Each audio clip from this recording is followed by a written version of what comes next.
একটি ঘন জঙ্গলে এক ধূর্ত শেয়াল আর এক ভয়ঙ্কর বাঘ থাকত।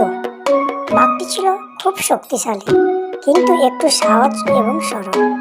আর শেয়ালটি ছিল ছোট, কিন্তু বুদ্ধিতে অনেক তীক্ষ্ণ। একদিন বাঘটি খুব ক্ষুধার্ত হয়ে শিকার খুঁজছিল। সে শেয়ালটিকে দেখে ভাবলো, এটাই আজ আমার খাবার।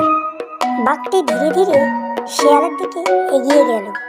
শেয়াল বুঝতে পারলো বিপদ আসছে। সে দ্রুত একটা বুদ্ধি খাটালো। সে গভীর গলায় বলল, এই যে বাঘ, তুমি কি জানো আমি এই জঙ্গলের রাজা? সব পশুরা আমাকে ভয় পায়।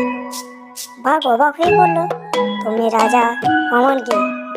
শেয়াল বলল, চলো আমার সঙ্গে হাঁটো, দেখো সব পশু আমাকে দেখেই পালাবে। বাঘ রাজি হয়নি।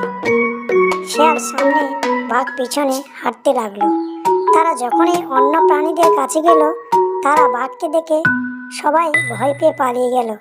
শেয়াল তখন গর্ব করে বলল, দেখেছো তো, সবাই আমাকে ভয় পায়, তাই সবাই আমাকে দেখে পালালো। বাঘ সেটা বিশ্বাস করে ফেললো। সে ভাবলো, সত্যিই তো, সবাই দেখে পালালো। তো শেয়াল পণ্ডিতকে বলল, সত্যিই তুমি রাজা। বাঘ সত্যিই শেয়ালকে রাজা ভাবলো। তাই সে শেয়ালকে ছেড়ে দিল এবং শেয়ালকে কিচ্ছু বলল না, আর কখনো তাকে বিরক্ত করলো না। এখানে আমরা শিখলাম কি, ছোট বন্ধুরা, বুদ্ধি যদি বেশি থাকে, অর্থাৎ যার যত বেশি শক্তি, যার যত বুদ্ধি, সে